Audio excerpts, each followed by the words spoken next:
देवा समय जेहेतु मथुरावासी अपेक्षा करके रहीछन कलिंग सम्राट आज राज अतिथि रूपे आसीछन ठानु किसी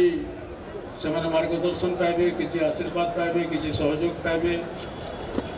से दृष्टि महाराज मैं वर्तमान निमंत्रण कर्मी आम लोकंकर मुख्यमंत्री माननीय मुख्यमंत्री श्रीजुक्त मोहन चरण माझी महोदय को से वक्तव्य प्रदान करबे महाराज को अनुरोध करमी से माननीय कलिंग सम्राट कर संगे से वक्तव्य आगे किसी कथोपकथन होबार लगी महाराज निर्देश देते महाराज को मैं अनुरोध करमी कलिंग सम्राट कर संगे से जहाँ निर्देश देते महामंत्री मोहरी आज सौभाग्यर दिन महाराज कहीं घड़ी संधि मुहूर्त महाराज जाइबी पुतना सुंदरी महाराज जाइछन्ति मोर सरवल्लभीर महाराज काणीलाग जे शरणागत महाराज ए दुर्दिनर समय उपस्थित अछन्ति मोर घरे कलिंग सम्राट महाराज धन्य पीता हेला त्रिभुवन विजयी महाराज कंस महाराज एदर देउछि आदेश मोरी मथुरा प्रवासी आबाल वृद्ध वृतान सुचिंतित मंतव्य जणाइले समस्त मथुरा प्रवासी आनंद उल्लास हरिवर ओळहुड़ी संबर्धना जणाइबे ए कलिंग सम्राट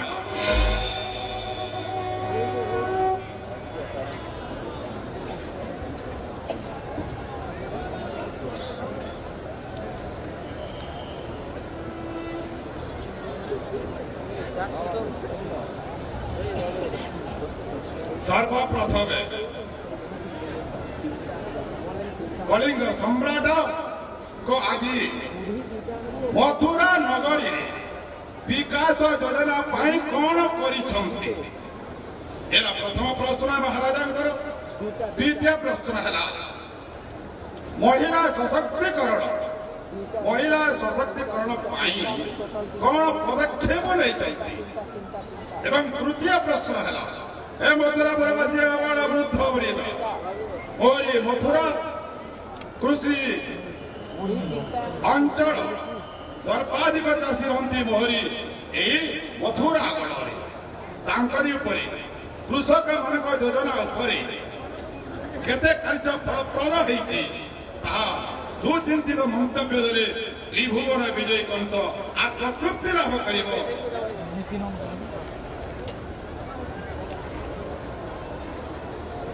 महाराज कंसंकर जय हो। महाराज कंसंकर निमंत्रण क्रमे मते सौभाग्य प्राप्त होइछि ए मथुरा नगरी रे आसीबा पाई एवं यही परि भाव रे गत वर्ष मध्य मते स्वतंत्र भाव रे निमंत्रित करा जाइथिला एवं मु मध्य ये मथुरा नगरी को धनुजात्रा महोत्सव ये अवसर रे आसीबार मते अवसर प्राप्त होइथिला एवं सेते बेले मध्य ये मथुरा नगरी रो अनेक विकासमूलक काम को किभली भाव में संपादन करा जिवो आ सेतिपाई मध्य मु प्रतिश्रुति देइथिली महाराजा आपनकर आदेश क्रमे गत वर्ष दिया जाइथिबा जो प्रतिश्रुति गुड़िक मु महाराज पूरण करिछि। सर्वप्रथमे आपण ये जो धनुजात्रा होछि ये होछि विश्वर सर्वबृहत खुला मंचर ये धनुजात्रा आ ये धनुजात्रा उत्सवर जो आमर राजमहल रही ये प्रतिवर्ष अस्थायी भाव में करा जाउछि एणु आपण को बहुत असुविधा होछि आ ताहा स्थायी भाव में राजमहल निर्माण करबा पई ଆପଣ ମୋତେ ଆଦେଶ ଦେଇଥିଲେ। ଆପଣଙ୍କର ଏ ଆଦେଶକୁ ମୁଁ ରକ୍ଷା କରିକିରି ଏଥିରେ ମୋର ସମସ୍ତ ଅଧିକାରୀମାନଙ୍କୁ ମୁଁ ତାହାର DPR ବନେଇବା ପାଇଁ କହିଥିଲି, ଆଦେଶ ଦେଇଥିଲି ଏବଂ ସେମାନେ ମଧ୍ୟ DPR ପ୍ରସ୍ତୁତ କରିଛନ୍ତି ଏବଂ ତାହାର ମଧ୍ୟ ଆଜି ମହାରାଜ ଆପଣଙ୍କର ଉପସ୍ଥିତିରେ ଇଏ ଧନୁଯାତ୍ରାର ସ୍ଥାୟୀ ରାଜମହଲର ଆଜି ତାର ଶିଳାନ୍ୟାସ ହୋଇଛି। ମହାପ୍ରଭୁ ମହାରାଜ ଏଥିରେ ସମୁଦାୟ 13 କୋଟି ଟଙ୍କା ଖର୍ଚ୍ଚ ହେବା ପାଇଁ ଆମ ସରକାର ଏଥିରେ ଏଷ୍ଟିମେଟ୍ରେ ଯେଉଁ ପ୍ରାବଧାନ ଅଛି ତାକୁ ମଞ୍ଜୁର କରିଛନ୍ତି। ଏହା ସହିତ ଆପଣ କହିଥିଲେ ଇଏ ମଥୁରା ନଗରୀର ଯେଉଁ ଯମୁନା ନଦୀ, ଜିରା ନଦୀ, ଏ ଜିରା ନଦୀରେ ଏକ ଆନିକଟ ନିର୍ମାଣ କରିବା ପାଇଁ ତାକୁ ମଧ୍ୟ ମୁଁ ଅନୁମୋଦନ କରିଛି। ଏଥିରେ ସମୁଦାୟ 114 କୋଟି ଖର୍ଚ୍ଚ ହେବ। କିନ୍ତୁ ଗତ ବର୍ଷ ମୁଁ ଯେତେବେଳେ ଆସିଥିଲି ମୁଁ ଘୋଷଣା କରିଥିଲି 80 କୋଟି ଟଙ୍କା ଖର୍ଚ୍ଚ ହେବା ପାଇଁ। କିନ୍ତୁ ଯେତେବେଳେ DPR ପ୍ରସ୍ତୁତ କରାଗଲା ଏହାର ଆହୁରି ଅଧିକ ତାକୁ ଭଲ ଭାବରେ ନିର୍ମାଣ କରିବା ପାଇଁ ଏବଂ ଶେଷରେ ଏଷ୍ଟିମେଟ୍ ଅନୁଯାୟୀ 115 କୋଟି ଏଥିରେ ରଖାଯାଇଛି ଏବଂ ତାହାର ମଧ୍ୟ ଆଜି ଶିଳାନ୍ୟାସ କରାଗଲା ମହାରାଜ। ଏବଂ ତୃତୀୟରେ ଯେଉଁ ବରଗଡ଼ ଟାଉନରେ ଯେଉଁ କେନାଲ ଅଛି ଏ ବରଗଡ଼ ଟାଉନ କେନାଲ ଉପରେ ଏକ ବକ୍ସ କଣ୍ଡୁଇ ଏବଂ କେନାଲର ସୌନ୍ଦର୍ଯ୍ୟକରଣ କରିବା ପାଇଁ ଏ କଥା ମଧ୍ୟ ଆମେ ତାକୁ ସମ୍ପୂର୍ଣ୍ଣ କରିବା ପାଇଁ ଆଲୋଚନା ହେଇଥିଲା ଆଉ ତାହା ମଧ୍ୟ ଆଜି ଆମ ସରକାର କରିବା ପାଇଁ ନିଷ୍ପତ୍ତି ନେଇଛନ୍ତି। ସେଥିରେ 40 କୋଟି ଟଙ୍କା ଖର୍ଚ୍ଚ କରିବା ପାଇଁ ମଧ୍ୟ ଏଥିରେ ତାହାର ଏଷ୍ଟିମେଟ୍ କରାହେଇଛି ଏବଂ ତାହା ମଧ୍ୟ ଆଜି ତାହାର ଶିଳାନ୍ୟାସ ହେଇଛି। ଖୁବ୍ ଶୀଘ୍ର ଏ କାର୍ଯ୍ୟକ୍ରମ ମଧ୍ୟ ସମାପ୍ତ ହେବ। ଇଏ ପ୍ରଥମ ପ୍ରଶ୍ନର 3ଟି ଉତ୍ତର ମୁଁ ଆପଣଙ୍କ ପାଖରେ ରଖିଛି ମହାରାଜ। ଏଥିରେ ଆହୁରି ଅନେକ ଏ ମଥୁରା ନଗରୀ ଏବଂ ମଥୁରା ରାଜ୍ୟରେ କିଭଳି ଭାବରେ ଅଧିକ ଏ ଅଞ୍ଚଳର ବିକାଶ ହୋଇପାରିବ, ଏ ଅଞ୍ଚଳରେ ଲୋକମାନଙ୍କୁ ଉପଯୁକ୍ତ ସେବା ପ୍ରଦାନ କରାଯାଇପାରିବ, ସେଥିପାଇଁ ଆମ ସରକାର ଅନେକ ଯୁଗାନ୍ତକାରୀ ପଦକ୍ଷେପ ନେବା ପାଇଁ ସ୍ଥିର କରିଛନ୍ତି। ଆଉ ସେଥିପାଇଁ ମଥୁରା ନଗରୀରେ 1362 କୋଟି 85 ଲକ୍ଷ ଟଙ୍କା ବିନିଯୋଗରେ 123ଟି ନୂଆ ପ୍ରକଳ୍ପର ଭିତ୍ତିପତ୍ର ସ୍ଥାପନ ଆଜି କରାଗଲା ମହାରାଜ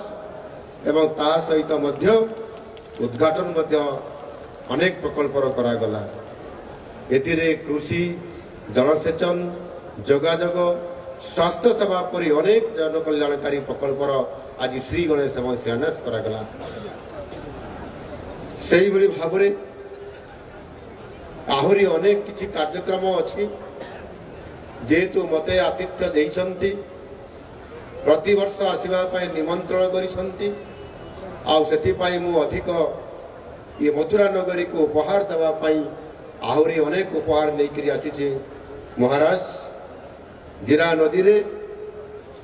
ସ୍ୱେରେଜ ଟ୍ରିଟମେଣ୍ଟ ପ୍ଲାଣ୍ଟ ସ୍ଥାପନ କରିବା ପାଇଁ ଏଥିରେ ଯେତେବେଳେ ଆପଣଙ୍କର ପ୍ରଜାମାନଙ୍କର ଦାବି ଆସିଲା ଏ କଥାକୁ ମୁଁ ଗୁରୁତ୍ୱ ଦେଇ ଜିରା ନଦୀରେ 132 କୋଟି 10 ଲକ୍ଷ ଟଙ୍କାର ଏକ ସ୍ୱେରେଜ ଟ୍ରିଟମେଣ୍ଟ ପ୍ଲାଣ୍ଟ ଏଥିରେ ସ୍ଥାପନା କରିବା ପାଇଁ ଆମ ସରକାର ନିଷ୍ପତ୍ତି ନେଇଛନ୍ତି। ତା ସହିତ ଆପଣଙ୍କର ଏଠି ପ୍ରଜାମାନେ ସେମାନଙ୍କର ଯେଉଁ ବିକ୍ରି କରିବା ପାଇଁ ବିଭିନ୍ନ ପନିପରିବାଠୁ ଆରମ୍ଭ କରିକରି ଶସ୍ୟ ପର୍ଯ୍ୟନ୍ତ ତାକୁ ଯେଭଳି ଭାବରେ ଏବଂ ବ୍ୟବସାୟ କରିବା ପାଇଁ ଅନେକ ସମୟରେ କେଉଁଠି ଉଠା ଦୋକାନ, କେଉଁଠି ଆପଣଙ୍କର ସମ୍ପୂର୍ଣ୍ଣ ଭାବରେ ତାହାର ସୁବ୍ୟବସ୍ଥା आपणकर मथुरा नगरी रे हेई पारि नथिबारु प्रजा माने भारी असंतुष्ट रे रहउछंती एवं असुविधा मध्य भगुछंती सेही कारणरू आम सरकार निष्पत्ति नेले एथिपाई मध्य गोटे भेंडिंग जोन करिबा पई आउ सेथिपाई 30 कोटी टंकार एक अटकल करी ताकू कार्यकारी करिबा पई आम सरकार निष्पत्ति नैछंती महाराज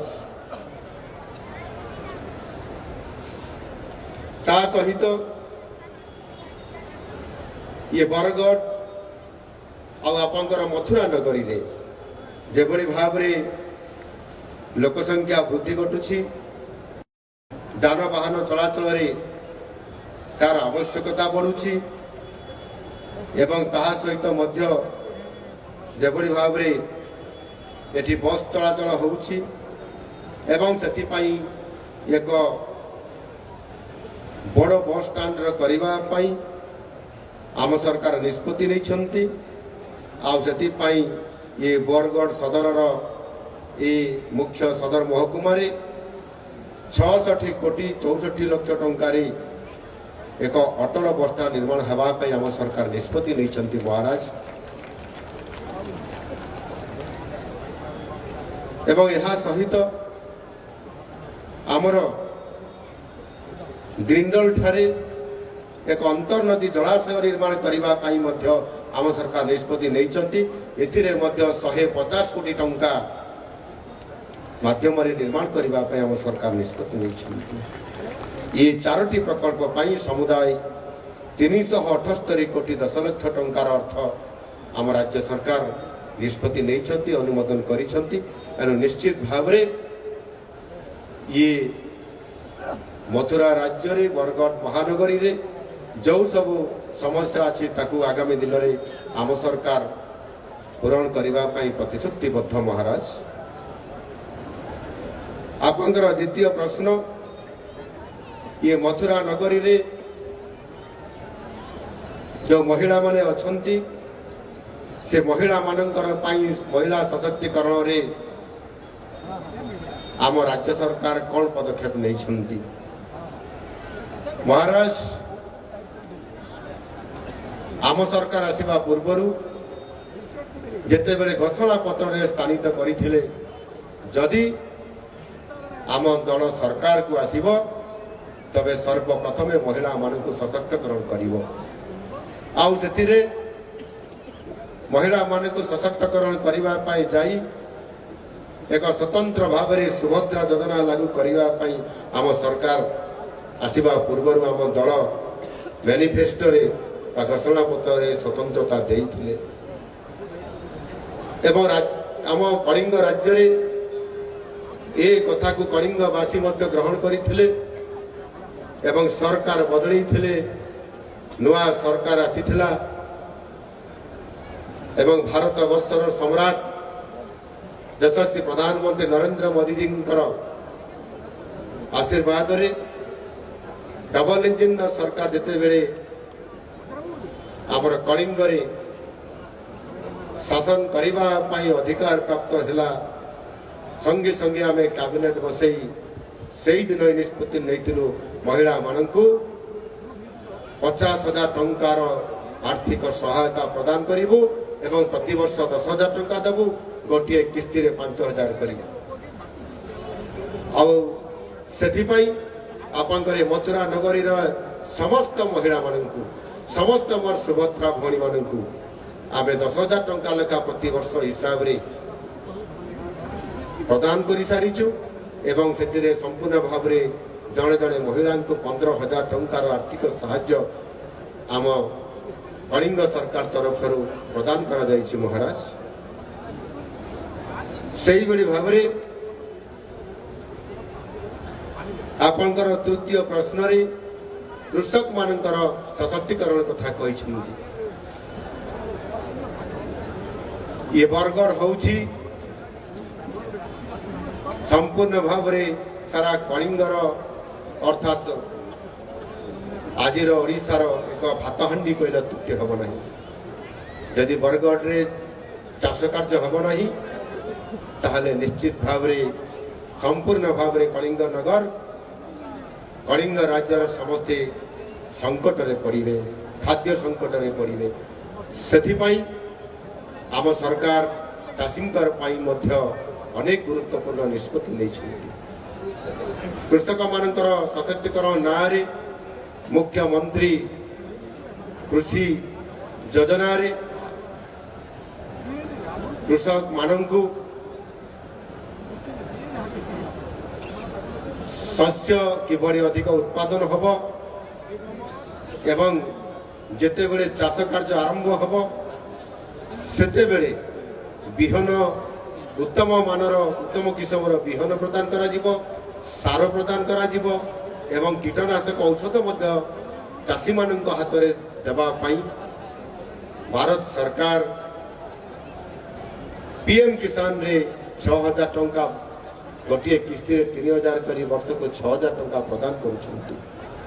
ତା ସହିତ ରାଜ୍ୟ ସରକାର ମଧ୍ୟ CM କିଷାନରେ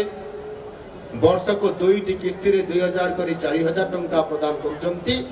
ଇଏ ଚାଷ କାର୍ଯ୍ୟ ସମୟରେ ଗୋଟିଏ ବର୍ଷରେ 10,000 ଟଙ୍କା ଅନୁଦାନ ଡବଲ ଇଞ୍ଜିନ ସରକାର ପ୍ରାପ୍ତ କରାଯାଉଛି ମହାରାଜ। ଏବଂ ଯେତେବେଳେ ଚାଷ ହେଲା ପରେ ଯେଉଁ ଶସ୍ୟ ଆମଦାନୀ ହେଉଛି ସେ ସମୟରେ ଯେଉଁ କେନ୍ଦ୍ର ସରକାର ନିର୍ଦ୍ଧାର୍ଯ୍ୟ କରିଛନ୍ତି MSP ଧାନର ସର୍ବନିମ୍ନ ସହାୟକ ମୂଲ୍ୟ ଗତ ଏହି ଚଳିତ ବର୍ଷରେ 2300 ଟଙ୍କା କେନ୍ଦ୍ର ସରକାର ରଖିଥିବା ପରିସ୍ଥିତିରେ ଆମ ସରକାର ସଂକଳ୍ପ ନେଇଥିଲେ, ଆମ ଦଳ ସଂକଳ୍ପ ନେଇଥିଲେ ଯେତେବେଳେ ସରକାର ଆସିବ ସେତେବେଳେ ଆମେ पर क्विंटाल धान को आम 3,100 टंकार अर्थात 3100 टंकार पर क्विंटाल हिसाब से सरकार किणवे एवं चाषी जो सर्वनिम्न सहायक मूल्य सहित आम बोनस आकार इनपुट असिस्टेंट आकार 800 टंका पर क्विंटाल प्राप्त कर महाराज आप जानी अतीत जिते बड़े गत 24 वर्षर कलिंगर सम्राट जिते बड़े घोषणा करते आपंकर बरगढ़ जिलार सहेलारे चाषींकर से कहते पर क्विंटाल रे 100 टंका बोनस देवे बोली किंतु तांकर कथा पानीर गार सदृश रहीगला से 100 टंका दे पारिले नहीं। आपर मान्यवर विधायक आपंकर राज्य अतिथि हिसाब से मंच रे आज अछंती से कहते एठी जे तांकर वंशर जो राजनीति थिला कलिंगरे 34 वर्ष एठी शासन करले किंतु कलिंगर विकास होला नहीं आ मथुरा नगरीर मध्य कौन सी विकास ही पारला नहीं किंतु आज आम सरकार आसिला परे आमे चाषींकर पाई अनेक जुगान्तकारी पदक्षेप नहींचु आउ सेथि पाई आज एठी चाषी आज तांकु आमे इनपुट असिस्टेंट हिसाब रे 800 टंका जदि ये बरगढ़ एक चाषी अंचल एटिकार चाषी खरीफ ऋतु रे रवि ऋतु रे अनेक फसल एठी उत्पादन करुछि एवं पर क्विंटाल रे एठी मध्ये अधिक धान उत्पादन होउछि हिसाब करी देखा जाइछि जे प्रति चाषी एठी इनपुट असिस्टेंट हिसाब रे पाखा पाखी 50,000 टंका ए अंचल चाषी सी अधिक टंका एठी प्राप्त होउछि जदि आमे गोटे चाषी परिवार रो हिसाब करिबा महाराज ताहले चाषी को इनपुट असिस्टेंट हिसाब रे 40 टंका आमे प्रदान 40,000 टंका प्रदान करलु डबल इंजिन सरकार रे PM किसान CM किसान रे 10,000 टंका प्राप्त हैला एवं से बड़ी भाव रे जदि आमे देखिबा ताहले सेही चाषी परिवार रो सुभद्रा योजना रे पाउथबा हमर मां भोणी माने समाने मध्ये 10,000 पाउछंती स्वतंत्र भाव रे बरगढ़ अंचल रे चाषी 50,000 टंका इतरे अधिक आर्थिक सहायता तांको पाखकु आसुछि ये समस्त को जदि देखिबा ताहले 70,000 टंका अधिक ये बरगढ़ अंचल रो अर्थात मथुरा नगरी समस्त चाषी माने आज उपकृत होउछंती महाराज एणु आपण जेतिकी आशा करिथिले ता ठारू आम सरकार अधिक चाषी काम कर तथापि आज जिते बड़े मु आपंकर निमंत्रण को रक्षा कर मथुरा नगरी को आसी आपण दरबार को आसवा पूर्वर आपंकर प्रजा माने मते अतिथि भवन रे देखा करी मते विभिन्न समस्या चाषी बाबद आलोचना करुले मते दाबी प्रस्ताव मान ये खरीफ रे रबी रे एवं धान संग्रह समय रे किभली भाव आपंकर धान को लिफ्ट करा जाई पारु नाही केते बळे कटनी छटनी होउची केते बळे टोकन लेट रे प्राप्त होउची बोली ये समस्त गोटे मुहूर्त रे गोटे दी दिन समस्या महाराज ये समस्या को निश्चित भाव में आम सरकार समाधान करेंगे तिले मात्र एथिरे संदेह ना मु आपन को कथा दउची प्रतिश्रुति दउची यह निश्चित भाव में खूब शीघ्र ये समस्यार समाधान हेबो एवं सेथि पई मु अवगत निमंते आपन को सूचई देबा पई चाहूची जे 2023-24 खरीफ और रबी ऋतु रे आपनकर ये मथुरा नगरी रे अर्थात बरगढ़ अंचल रे 2,08,692 जन चाषी 12,36,000 मेट्रिक टन धान संग्रह करा जाइथिला एवं चाषी मानकु एथि निमंते 2,698 कोटी 79 लक्ष टंका प्रदान करा जाइथिला जहा कि अन्य राज्य तुलना रे यथेष्ट अधिक महाराज सेही बड़ी भाव रे 2024-25 आर्थिक वर्षर खरीफ एवं रबी ऋतु रे इतरे आहुरी अधिक 2,21,135 जन चाषी को 13,19,000 मेट्रिक टन धान संग्रह करा एवं से जदि आम देखा ताहले समस्त ये अर्थ राशि को मिसेले ये बरगढ़ अंचल चाषी को संपूर्ण भाव में 4,338 कोटी 34 लक्ष टंका समान को प्रदान करा जाइछि जहा कि सर्वकालीन रेकर्ड महाराज एनु निश्चित भाव में मु भाबी एथिरे आपण जो मते आशा करते मथुरा महानगरी मथुरा राज्यर समस्त चाषी एवं समस्त महिला माने एवं समस्त ये अंचल मथुरावासी किभली भाव में सुख शांति रे सेमानंकर उन्नति हेबो सेमानंको अधिक सेवा दिया जाई पारिबो ताहा हम सरकार आज आपनकर कथा अनुसार आपनकर परामर्श अनुसार ताकू आम सरकार ग्रहण करिया पई जाउछंती एनु आपन को निश्चित भाव में जो प्रश्न कही से प्रश्नर उत्तर मु आपन पाखरे रखी सारी महाराज